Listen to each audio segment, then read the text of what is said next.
하나님, 주님의 말씀 앞에 섭니다. 이 아침에도 두렵고 떨린 마음으로 주님의 음성을 듣습니다. 하나님, 이 시간 말씀하여 주시옵소서.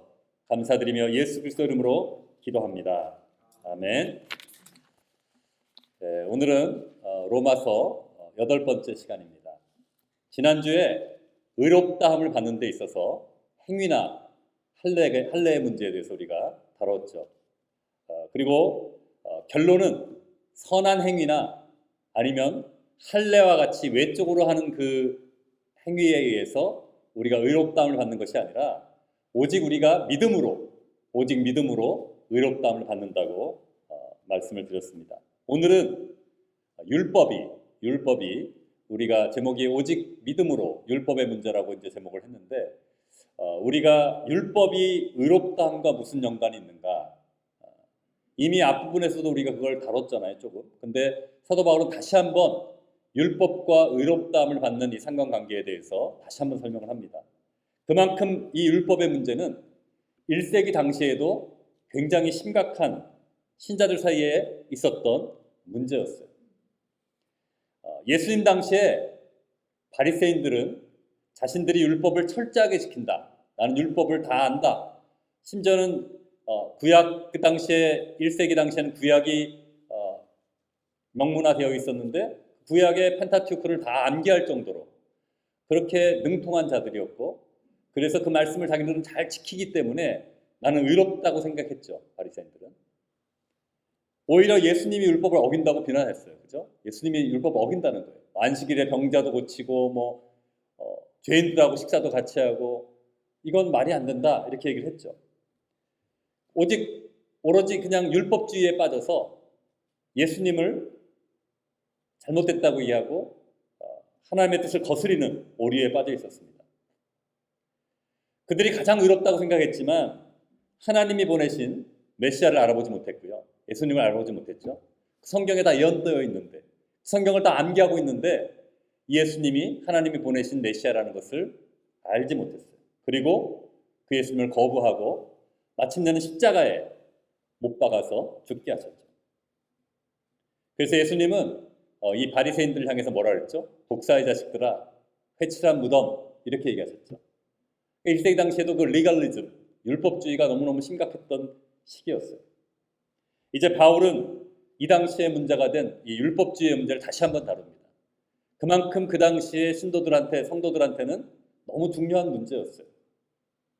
그래서 사도 바울은 다시 한번 율법의 참 가치와 그 자리매김을 정확히 해주는 거죠. 율법이 절대 나쁜 건 아니에요. 그렇죠? 절대 나쁜 것은 아니지만 그 율법으로 우리는 의롭다함을 받을 수 없다는 거예요. 현대 교회도 마찬가지죠. 그런 문제가 여전히 남아있어요.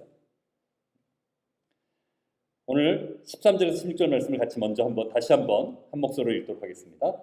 아브라함이나 그 후손에게 세상의 상속자가 되리라고 하신 언약은 율법으로 말미암은 것이 아니요 오직 믿음의 의로 말미암은 것이니라. 만일 율법에 속한 자들이 상속자이면 믿음은 헛것이 되고 약속은 파기되었느니라. 율법은 진노를 이루게 하나니 율법이 없는 곳에는 범법도 없느니라. 그러므로 상속자가 되는 그것이 은혜에 속하기 위하여 믿음으로 되나니 이는 그 약속을 그 모든 후손에게 굳게 하려 하심이라. 율법에 속한 자에게뿐만 아니라 아브라함의 믿음에 속한 자에게도 그러하니 아브라함은 우리 모든 사람의 조상이라. 사도 바울은 1장부터 4장까지 4장에 걸쳐서 이렇게 쭉 얘기했던 것을 여기 지금 이렇게 한마디로 요약하는 거예요. 하나님의 언약은 오직 믿음에 의한 의로 인한 것이다. 율법에 의한 것이 아니라는 거예요. 그걸 명확히 얘기하는 거죠. 만약에 율법에 의한 것이라면 그러면 믿음은 헛것이고 그 언약은 약속은 파기된 거나 마찬가지라고 얘기해요. 왜요? 율법의 근거에서 우리를 의롭다 하시고 율법의 근거에서 그 언약이 이루어진다면 율법을 지켜야 되는데, 그죠? 그게 조건이 되는 거죠. 율법을 잘 지켜야지 언약이 이루어지는 거고 우리 의롭다함을 받는 건데, 문제는 뭐예요? 우리가 율법을 완벽하게 지킬 수 없다는 거예요. 율법을 다 잘 지키는데 한 가지만 안 지켜도 그것은 전체를 범하는 거라고 성경은 말하고 있거든요. 그러니까 만약에 율법에 근거한 의라면, 율법에 근거해서 언약에 대한 성취가 이루어진다면 우리는 너무 미저러블해지는 거예요. 그런 언약을 우리가 성취가 우리한테 될 수가 없는 것이고 그 약속이 우리에게 이루어질 수가 없는 거죠. 그 약속은 파기될 수밖에 없다는 거예요. 깨질 수밖에 없다는 거죠. 그런데 하나님의 언약이 오직 믿음의 의로 되기 때문에, 은혜로 값없이 주어지기 때문에 우리가 그 언약의 성취자, 언약의 상속자, 하나님의 상속자가 될 수 있다는 거죠. 오직 믿음으로. 이어지는 구절에서 바울은 율법의 역할을 얘기해요. 뭐라 그래요? 진노를 이루고 율법이 없는 곳에는 법법도 없다라고 선포하죠. 다시 말하면 몇 주 전에도 얘기한 것처럼 율법은 우리로 하여금 죄를 깨닫게 한다는 거예요. 죄가 죄되게 한다는 거죠. 그래서 말씀을 보니까 내가 옛날에는 이게 큰 문제가 안 될 줄 알았는데 이게 문제구나. 이게 죄구나. 꼭 우리가 사회에서 말하는 사회적인 정의, 법, 사회에서 말하는 법, 헌법, 뭐 사회적인 규약들을 어기는 것만이 죄가 아니라 하나님의 뜻에 순종하지 않는 것도 죄구나. 말씀대로 살지 않는 것도 죄구나. 이렇게 우리가 죄에 대해서 나는 살인한 적도 없고 간음한 적도 없고 그렇게 나쁜 짓 한 적 없지만 내가 하나님의 말씀대로 정말 내 이웃을 내 몸같이 사랑하지 않았고 내 가치 옆에 있는 지체들을 용서하지 않았고 시기하고 질투했고 이런 것도 엄청난 죄구나. 내가 꼭 간음을 해서가 아니라 지나가는 여인을 바라보고 눈으로 음욕을 품어도 그거 간음한 거라고 그러시는구나. 나는 정말 간음을 많이 했구나. 이런 죄를 깨닫게 되는 거죠. 그렇기 때문에 율법은 죄를 깨닫게 하고 우리로 하여금 우리가 그것을 해결할 수 없기 때문에 십자가로 가게 해주는 그런 소위 말하면 선생님이 되는 거죠. 그러니까 율법도 선하고 좋은 거예요. 율법도 선하고 좋은 거예요. 그런데 문제는 율법이 우리를 의롭다고 해줄 수 없다는 거죠. 빌립보서 3장 9절 사도 바울이 빌립보서를 쓰면서 이런 말을 했어요. 한번 같이 한 목소리 읽을까요? 빌립보서 3장 9절 말씀 시작. 그 안에서 발견되려 함이니 내가 가진 의는 율법에서 난 것이 아니요 오직 그리스도를 믿음으로 말미암은 것이니 곧 믿음으로 하나님께로부터 난 의라. 명확하게 얘기하죠. 그죠? 분명히 얘기하죠. 율법으로 난 것이 아니라는 거예요. 하나님을 믿음으로 주어지는 하나님께로부터 난 의라는 거죠. 그러니까 뭐예요? 지금 사실은 이 4장이 전반부에 이제 모든 그 사울이 얘기했던 논지에 대해서 결론을 내리는 부분인데요. 그리고 5장은 이제 새로운 타픽으로 이행을 하게 돼요. 그것을 마지막으로 결론적으로 정리해주면서 얘기하는 거예요. 오직 우리는 믿음으로 의롭다함을 받는다. 그렇기 때문에 우리는 아무 공로 없이 값없이 하나님의 은혜로 주어지는 것이다. 제가 말씀드렸죠. 우리가 구원받는 것은 뭐라고요? 하나님의 은혜가 그 이유가 되고 원인이 되는 거예요. 하나님이 은혜를 주시기 때문에 우리가 이미 죄인인데 예수님을 통해서 용서하시고 죄가 없다고 선포해 주시는 것 때문에 우리가 의롭게 되는 거죠. 우리의 믿음도 공로가 될 수 없다 그랬어요. 그죠?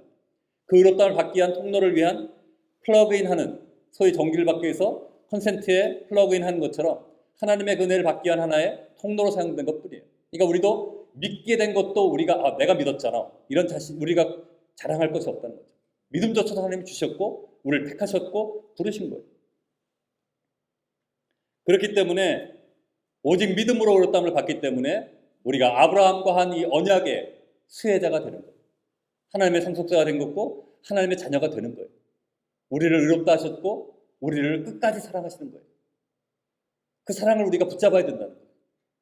그걸 못 잡을 때 항상 우리가 인간적인 관계의 사랑만 경험했기 때문에 부모님조차도 내가 공부 잘해서 성적이 좋게 나오거나 내가 선한 일을 해서 상을 받거나 뭔가 성취에 의해서 부모님도 나를 좋다고 얘기하고 자랑하고 평가해 주니까 우리는 그런 컨디셔널한 러브에 너무 익숙해져 있기 때문에 하나님한테조차도 컨디셔널하게 내가 뭔가를 잘해야지 하는 사랑을 받을 수 있다는 생각 속에 힘겹게 살아간다는 거예요. 이 말씀들을 통해서 우리가 그런 율법주의적인 생각, 그런 것에서 우리가 자유케 되기를 원합니다. 이제 바울은 아브라함의 믿음을 설명합니다. 17절에서 22절까지 말씀 같이 한 목소리로 읽도록 하겠습니다.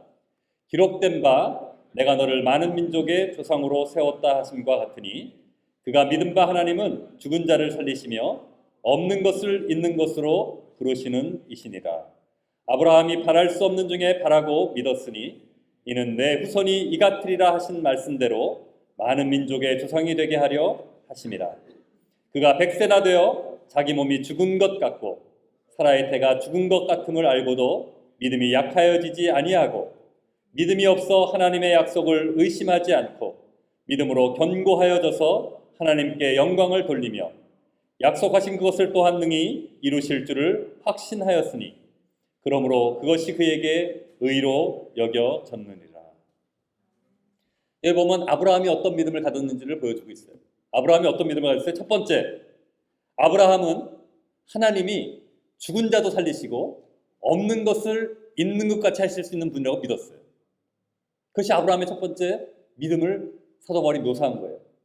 죽은 자를 살리시고 없는 것을 있는 것으로 부르시는 분.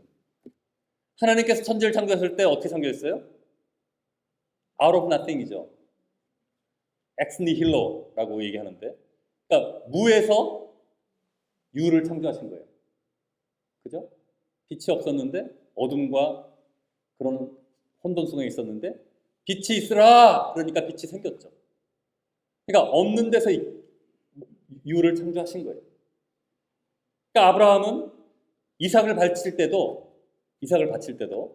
하나님이 분명히 네 몸에서 난 자식이 통해서 어마어마한 자손을 이루겠다 그렇게 얘기하셨는데 약속이 길어지니까 중간에 하갈을 통해서 이스마엘을 낳았는데 이스마엘도 아니라고 그러시고 100세 때 말도 안 되는 나이에 결국 주셨는데 그 이삭을 바치래요. 그거 어떻게 바치겠어요? 하나님 이거 말이 돼요? 이게 바치면 이제 더 이상 아예 못 낳는데 그럼 하나님 말씀도 어긋나는 거잖아요. 하나님 말씀도 성취가 안 되는 거잖아요. 그럴 수 있는 거죠. 근데 아브라함은 이 22장에서 이삭을 바칠 때까지 그 당시까지 갔을 때 믿음이 그만큼 성장이 되어 있었던 거예요. 그전에는 아내를 누이라도 속이기도 하고 뭐 여러 가지 실수를 했지만 22장까지 가서 하나님이 그 아브라함의 믿음을 계속 훈련과 성장을 통해서 이루어 주셔서 22장에 갔을 때는 자기 독생자 이삭까지도 바칠 수 있는 믿음의 사람을 만들어 주셨던 거죠. 그래서 히브리서에서는 반드시 하나님이 이삭을 살리실 것이라고 믿었다고 나와요. 우리 구약에는 22장에 그게 안 나오지만 한번 확인해 보죠. 히브리서 11장 19절 말씀 시작. 그가 하나님이 능히 이삭을 죽은 자 가운데서 다시 살리실 줄로 생각하신지라 비유컨대 그를 죽은 자 가운데서 도로 받은 것이라. 아브라함이 그렇게 믿었다는 거예요. 그래서 이삭을 진짜 칼로 치려고 그랬죠. 그 치려는 순간 천사가 그걸 못 치게 만들고 넝쿨에 걸려있는 양을 갖고 와서 제사를 드리게 하죠. 아브라함은 죽은 자도 살리시는 하나님. 여러분 죽은 자를 살리시는 하나님이 못 고칠 병이 있을까요? 하나님은 죽은 자도 살리시는 하나님이에요. 그리고 없는 것을 있는 것 같이 하시는 하나님이에요. 두 번째, 아브라함이 믿었던 하나님은 바랄 수 없는 중에 바라고 믿은 믿음이에요. 바랄 수 없는 중에 바라고 믿음. 자기 나이가 100세가 돼서 자기 몸이 죽은 것 같고 사라의 태가 죽은 것 같음을 알고도 믿음이 약해지지 않았다는 거죠. 하나님의 약속을 의심하지 않고 믿음으로 견고해졌다고 그래요. 도저히 바랄 수 없는 상황이에요. 인간적인 상식과 의학적인 상식을 가지고. 여러분 기네스북에서 제일 늙은 나이에 아이를 낳은 기록이 언제인 줄 아세요? 기네스북에 56세로 나와 있대요. 그것도 엄청난 거죠. 사실은 보통 의학적으로 그러니까 의학적으로 봤을 때 보통 40대 중반 정도 되면 이제 거의 좀 아이 갖기는 좀 힘들다고 생각을 많이 하는데 56세가 기록이래요. 근데 어쨌든 그것도 사라가 90세예요. 이건 뭐 도저히 말이 안 되는 나이인 거죠.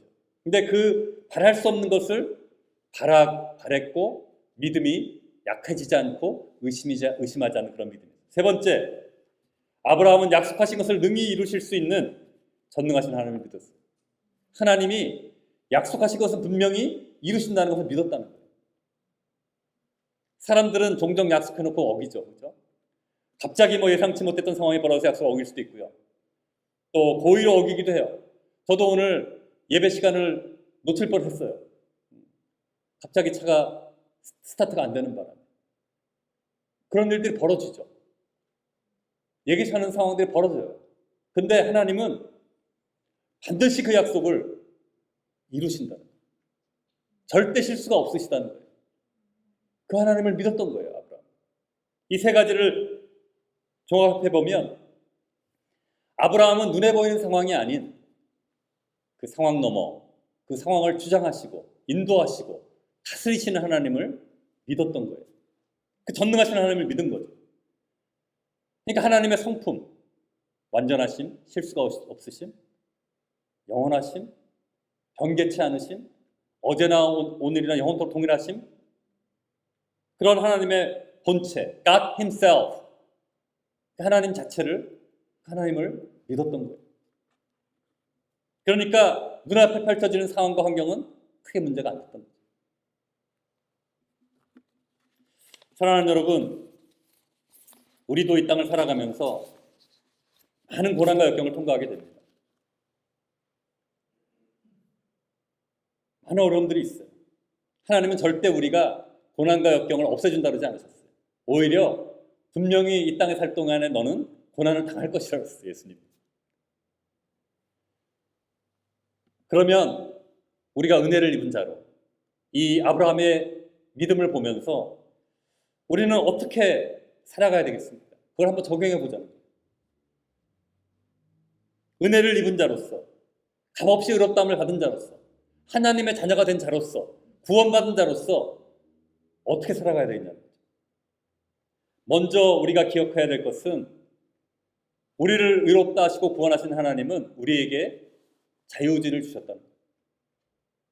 그 자유의지 문제를 잠깐 다뤄보려고 해야죠. 자유의지를 주셨는데 그래서 어떻게 해요? 아담과 하와를 처음 창조하실 때도 하나님이 자유의지를 주셨죠. 하나님의 말씀에 순종할 자유도 주셨고 하나님의 말씀에 거역할 자유도 주셨어요. 그랬기 때문에 이 자유의지가 아담과 하와는 하나님의 영광을 위해 쓰지 않고 자기의 유혹과 자기의 욕망을 위해 쓰는 바람에 온 인류를 죄에 빠뜨렸죠. 비록 그렇게 실수를 했지만 여전히 우리에게는 그 자유의지가 있어요. 우리가 선택할 수 있는 의지가 있다는 거죠. 하나님은 우리를 로봇처럼 만들지 않으셨다는 거예요. 우리가 생각하고 선택하고 결정할 수 있게 그 선택권을 우리에게 주셨어요. 굉장히 리스키한 결정을 하신 거죠. 하지만 그게 하나님의 진정한 사랑을 보여주신 거예요. 그냥 무조건 프로그램을 해놔가지고 로봇처럼 그냥 움직이는 것이 아니라 정말 자유의지를 주셔서 하나님의 당신과 같은 형상으로 당신이 가지고 있는 모든 그러한 속성들을 주심으로 우리에게 완전한 사랑을 주셨던 거죠. 그렇기 때문에 우리는 선택할 수 있는 자유가 있어요. 믿지 않는 사람들은 그 선택의 자유를 어떻게 쓰나요? 자기의 욕망과 자기의 뜻을 이루고 자기가 원하는 것을 얻기 위해 쓰죠. 그렇게 선택을 하죠. 하지만 우리 믿는 사람들은 주님의 영광을 위해 선택의 자유를 사용해야 된다는 거예요. 어떤 상황이 벌어졌을 때 동일한 상황 속에서 어떤 사람들은 감사를 얘기하고요. 어떤 사람들은 불평불만을 해요. 오늘 아침에 벌어진 사건이니까 제가 시동을 딱 걸고 이제 교회를 가려고 하는데 시동이 안 걸려요. 감사하게도 이제 지금 이사할 집에 거기를 들려서 키를 받는 바람에 교회 오기 전에 거기 들려가지고 거기서 시동이 꺼졌기 때문에 가까워서 예배 시간에 맞춰왔지만 그렇지 않으면 예배 시간에 너무 늦었을 거예요. 너무 당황했어요. 이게 시동을 거는데 안 걸리는 거예요. 막 당황해서 막 그랬는데 그 상황 속에서 어떻게 우리가 반응할 수 있을까요? 아, 이게 뭐야 이게. 하나님 이게 뭐예요? 좋은 차를 주시든지 지금 이렇게 오래된 차 지금 내가 쓰면서 이런 상황이 벌어져가지고 지금 교회도 늦게 됐어요. 지금 도대체 이게 뭐야 하나님. 내 신세가 참 한스럽다. 이렇게 오래된 차 타느라고 꼭 이렇게 고생을 해야 되나? 이런 방향으로 갈 수도 있어요. 하지만 반대로 하나님 감사합니다. 내가 보스턴 우리 고든커넬 신학교에서 시동이 안 걸려서 그렇게 문제가 생기지 않고 가까운 시콩크에 와서 문제가 생겨서 그래도 우리 유정근 집사님한테 연결이 됐고 나를 데리러 왔고 정말 그런 상황들 속에 인도하시니까 하나님 감사합니다. 그건 우리의 선택이라는 거예요. 하나님을 철저히 신뢰함으로 우리가 기쁨과 평안을 누릴 것인가? 아니면 걱정과 근심 가운데 두려움 가운데 그렇게 쫓기며 살 것인가? 우리의 선택이라고. 물론 우리의 의지만으로 하긴 힘든 거 있어요. 하지만 구원받은 자의 특권이 뭐예요? 성령님 우리 안에 내주하시고 우리가 그 도움을 요청하면 하나님이 그 능력 주시는 거죠. 그 능력을 의지해서 우리가 할 수 있는 거예요. 제가 아마 목사가 되기 전에 안수입사 때 그런 상황이 벌었으면 아마 불평 엄청나게 했을 거예요. 이게 뭐야 도대체. 그러니까 믿음이 자라면 하나님의 의지하고 하나님을 점점 계속 하나님을 신뢰하기 시작하면 그런 상황 속에서 우리가 기뻐하고 감사할 수 있다는 거죠.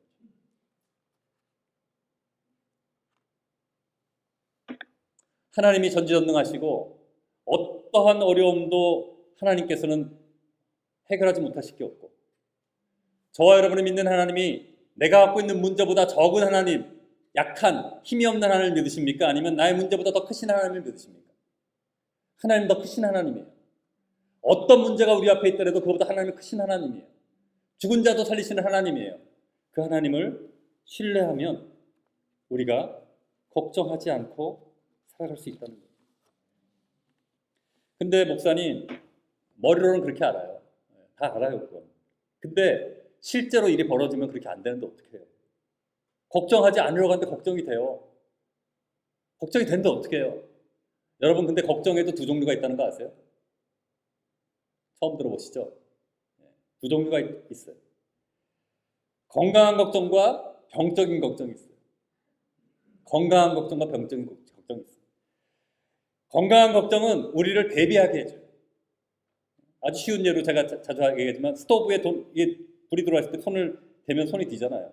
그러니까 손에 들까봐 두려우니까 손을 안 대게 되죠.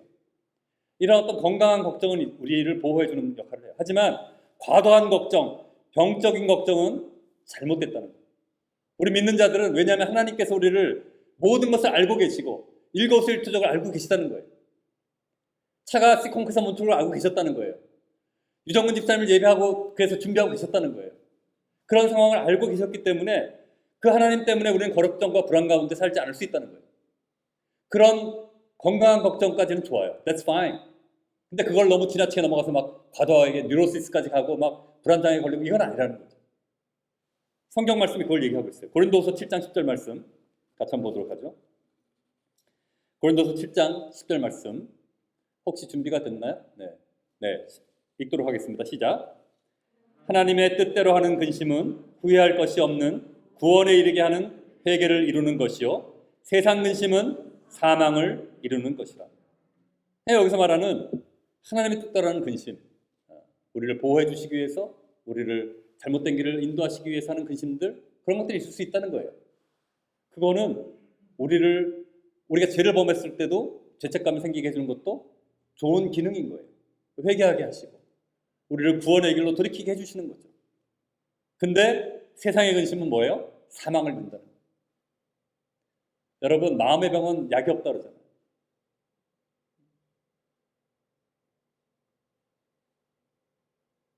제가 섬겼던 보스턴 온누리 교회에 전도사님 중에 현직 경찰이 있으세요. 고등부를 담당하는 전도사님인데 현직 경찰이 있어요. 한 번은 중고등부 수련장을 가는데 그 전도사님이 운전하는 차에 동승한 적이 있어요. 제가 운전할 때 좀 속도를 좀 내는 편이라서 항상 이게 혹시 티켓 띄지 않을까라는 이런 항상 두려움들이 항상 있는 편이었는데 그날 그 전도사님 차를 타고 가는데 아무런 신경이 안 쓰이는 거예요. 전도사님 속도를 내든 말든 아무런 신경이 안 써요. 왜요? 전도사님이 현직 경찰이니까. 여러분 현직 경찰이 옆에 타고 가도 그렇게 평안을 누리는데 하나님이 경찰 맛 못한가요? 하나님이 나와 함께 하신다는 거예요. 우리가 뭘 걱정하겠냐는 거죠. 사랑하는 여러분, 저와 여러분 하나님이 당신의 독생자 예수를 십자가에 우리 대신 죽게 하실 만큼 사랑하시는 하나님이세요. 그리고 우리를 의롭다 하시는 하나님이시고 불꽃 같은 눈동자로 여러분을 지켜보시고 인도하시는 하나님이에요. 그 놀라운 사실을 잊지 말고 우리의 신분을 잊지 말고 주님과 늘 동행하고 이 땅에서도 기쁨과 평강을 누리는 그런 승리한 삶을 살아가시기를 원합니다.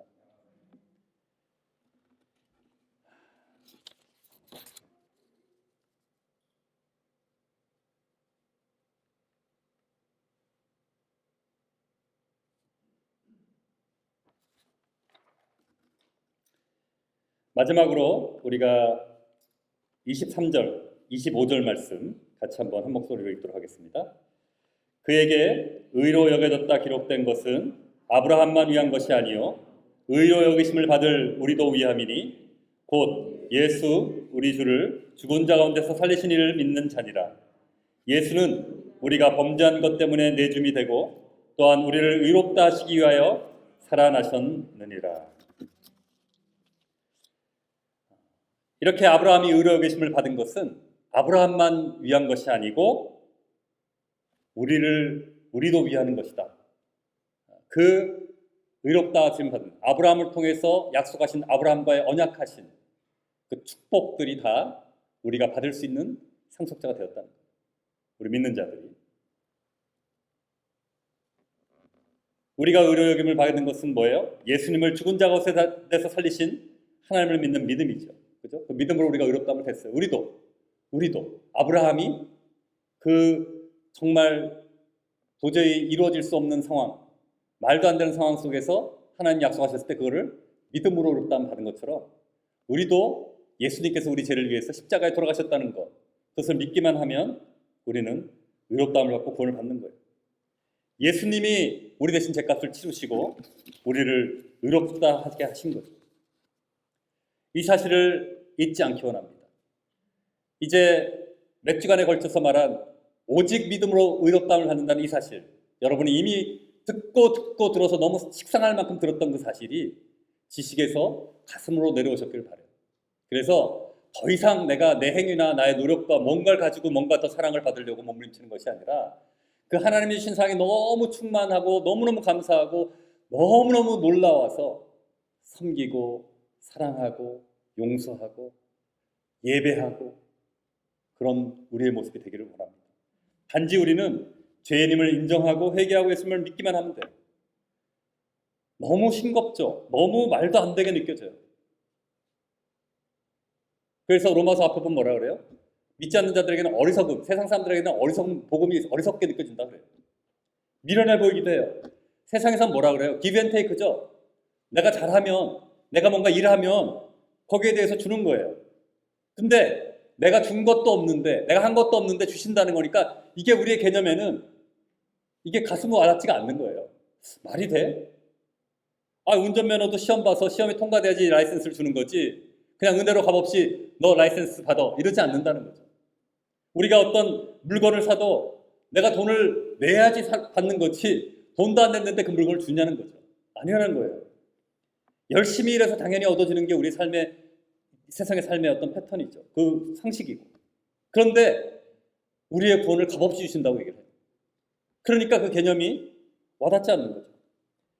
구약에 보면 마치 민수기 21장의 사건처럼 노뱀을 보기만 하면 하나님이 살려주시는, 치유해주시는 그 사건이 있죠. 그게 어떤 사건이에요? 광야에서 이스라엘 민족들이 하나님과 모세를 원망했죠. 왜 우리를 이렇게 고생시키고 원망을 하고 막 그러니까 하나님은 어떻게 했어요? 하나님이 불뱀을 보냈어요. 불뱀을. 그래가지고 많은 사람이 물려 죽었어요. 그래서 이제 백성들이 이렇게 물려 죽으면서 하나님 우리가 잘못했습니다. 용서해 주세요. 이러니까 모세가 하나님한테 용서하는 기도, 중보 기도를 했죠. 그때 하나님 뭐라 그래요? 노뱀을 만들어서 장대 위에 높이 달고 이렇게 들고서 그 노뱀을 보는 사람은 어떻게 돼요? 다 치유된다는 거예요.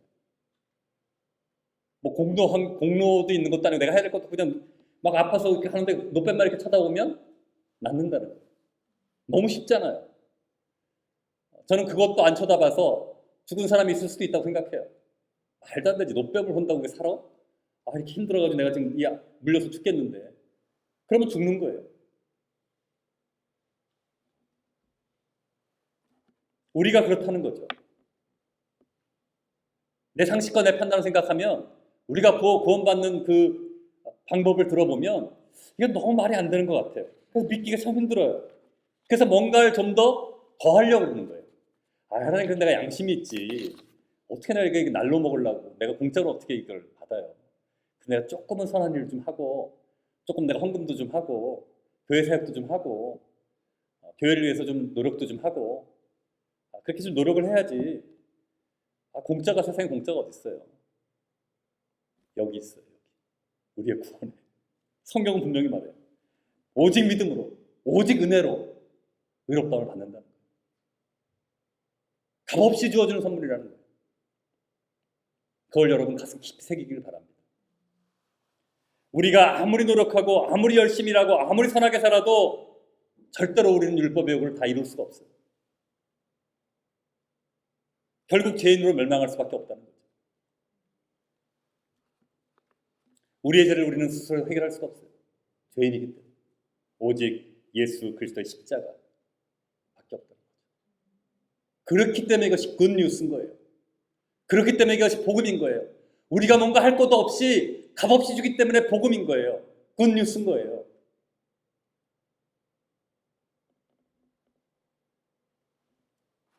우리가 우리의 힘으로 도저히 해결할 수 없는데 하나님께서 해결해 주셨다. 스스로. 그렇기 때문에 이게 얼마나 엄청난 놀라운 축복의 사건인지를 우리가 경험할 수 있어야 돼요. 그래서 십자가를 바라볼 때마다 우리가 그 하나님의 사랑이 너무너무 감격스러워서 어찌할 바를 모르겠고 어떻게 내가 하나님을 위해서 내가 그러면 살아갈 것인가. 이렇게 돼야 된다는 거죠.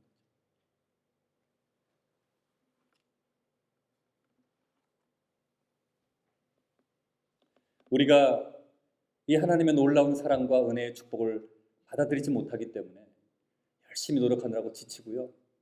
신앙생활 하면서 지치고요. 번아웃되고요. 시험에 들고요. 괴롭고요. 그렇게 되는 거예요. 그 은혜를 정말 우리가 경험하게 되면 얼굴에 빛이 나는 거죠. 너무너무 감사하고 너무너무 기쁘고. 그러니까 어떤 어려움이 와도 어려워요. 그 어려움이 어렵지 않다는 게 아니에요. 고통스러워요. 그렇지만 내 마음속 깊은 곳에서 이해할 수 없는 기쁨과 평강을 누릴 수 있다는 거예요. 그렇게 심지가 굳은 우리가 깊이 내리는 믿음의 사람으로 살아갈 수 있다는 거죠. 사랑하는 여러분, 우리는 남에게 도움받는 것을 너무 싫어해요. 도움받으면 내가 열등한 것 같고, 그죠? 내가 못나 보이고, 자존심이 상하고, 그래서 도움받는 걸 너무 싫어해요. 저도 맨 처음에 신학하면서 덴버에 와서 덴버 신학교에서 신학을 하면서 그 덴버의 그 가까운 덴버 신학교에 가까운 곳에 아주 세상적으로 말하면 굉장히 큰 대형 교회가 있었어요. 그 교회에서 만나 미니스트리라는 걸 했어요. 그래서 가난한 사람들한테 직접 그로서리를요, 뭐 도네이션 받은 걸 나눠주는 게 아니라 그 어려운 사람들을 주기 위해서 장을 봐요, 그 교회에서. 그래서 그 장을 프레시한 장 본 것을 어려운 사람들에게 나눠주는 거예요. 근데 신학생들이 가난하니까 신학생들은 웰컴이에요. 와서 받아가라는 거예요. 닭도 한 마리 주고 야채도 주고 뭐 이랬어요. 그러니까 제일 처음에 그것들을 신학생들 소개받고 제가 갔을 때 너무너무 제가 어색하고 자존심도 상하는 것 같기도 하고, 그래서 내가 최근까지 한국에서 의사로 일하다 왔는데 신학생이 됐다고 그거를 받는 게 좀 자존심이 상하기도 하고 좀 그랬어요. 근데 그래서 가서 제일 처음 했던 말이 레지스터 하는데, 나 신학생인데 사실은 최근까지 치과의사로 일했고 지금 이제 신학하러 왔다고. 근데 내가 와도 되냐고. 나보고 수입이 있냐고. 그래서 수입은 당연히 없다고, 신학생이라서. 그랬더니 그럼 와도 된다. 그래서 제 회원증을 만들어줬어요. 그래서 처음에는 잘 가지도 않았고 가끔씩 갔지만 나중에는 너무 열심히 갔어요. 너무 받는 게 감사하고 기쁘고, 여러분 줄 때요 잘 받는 것도 굉장히 축복이에요. 그 사람을, 주는 사람을 축복해 주는 거예요. 그러니까 받는 것을 훈련시키더라고요. 내가 좀 교만하게 막 주는 역할만 했는데 이제 받는 것도 훈련을 시키시더라고요. 잘 받는 거, 감사하게 받는 거, 그리고 내가 또 여유가 있을 때 또 베푸는 거, 그런 것들이 우리가 훈련이 돼야 되는 거죠. 근데 서구 사회에서는 어토노미, 그러니까 굉장히 자율적으로 자기 스스로 하는 걸 굉장히 좋은 미덕이라고 생각해요. 인디펜던트하게 살아가는 것, 남들한테 의지하지 않는 것, 그것이 남에게 손 벌리지 않고 도움 구하지 않고 스스로 모든 것을 해결하고 살아가는 것이 가장 성숙하고 능력 있는 삶이라고 얘기를 해요. 근데 여러분, 그리스도인들의 삶은 그것과 정반대예요. 우리는 철저하게 상대방에게 의존하는 삶을 살아야 돼요. 상대방 누구요? 남편이요? 부모님이요? 직장 상사요? 아니요. 하나님. 우린 철저하게 하나님한테 의존하고 살아야 돼요. 철저하게 하나님에 의존하게 사는 거예요. 내가 스스로 결정하고 내가 스스로 잘해나가는 것이 아니라 항상 하나님한테 묻고 그 뜻을 분별하고 그 뜻에 순종하며 살아가야 된다. 그렇기 때문에 우리는 그리스도인들은 우리의 삶의 근원 되시고 우리의 모든 것 되시는 하나님께로 돌아가야 돼요. 전적으로 하나님을 의지하고 살아가야 돼요. 내가 아무리 능력이 있고 지금 내가 아무리 좋은 잡을 갖고 있고 아무리 내가 샐러리가 많고 아무리 내 파워가 있고 그래도 no. 그건 하나님 우리에게 맡기신 청지기로서 살아가는 거예요. 철저하게 하나님께 묻고 그 뜻을 가운데 순종하고 살아야 됩니다. 하나님이 우리를 창조하셨고 영원한을 향해서 인도하고 계세요. 그 하나님만이 진리이기 때문에 하나님한테 올인하고 살아갈 때 우리는 이 땅에서 기쁘고 충만한 삶을 살 수 있다는 거예요. 여러분 방황을 빨리 마치시기 바랍니다. 전적으로 하나님 앞에 올인하고 하나님께 맡길 때 불행 끝 행복 시작이 됩니다. 정말 하나님을 신뢰하고 살아가야 돼요. 오직 믿음으로 오직 은혜로 의롭다함을 받은 자로서 그 복음의 능력을 의지하고 살아갈 때 우리가 주님의 주시는 기쁨과 평안 가운데 걱정 근심하지 않고 우리가 승리할 수 있습니다. 그렇게 살아가는 저와 여러분 되기를 주님의 이름으로 축원합니다. 같이 기도하겠습니다. 같이 기도할 때 하나님 우리를 값없이 은혜로 오직 믿음으로 의롭다 하심을 인해 감사와 찬송을 올려드립니다. 우리가 구원받은 자들로서 전지전능하신 하나님을 신뢰함으로 어떤 상황 속에서도 감사와 기쁨과 평안을 놓치지 않기 원합니다. 지금 팬데믹 상황 속에서 여러 가지 어려움과 고난이 있습니다. 하지만 이 모든 상황을 다스리고 인도하시는 하나님을 신뢰함으로 담대하게 이 땅에서 승리하기 원합니다. 철저히 하나님만 의지하며 복음의 능력 속에서 살아가게 하여 주시옵소서. 같이 통성으로 기도하며 나갈 때 기도하겠습니다.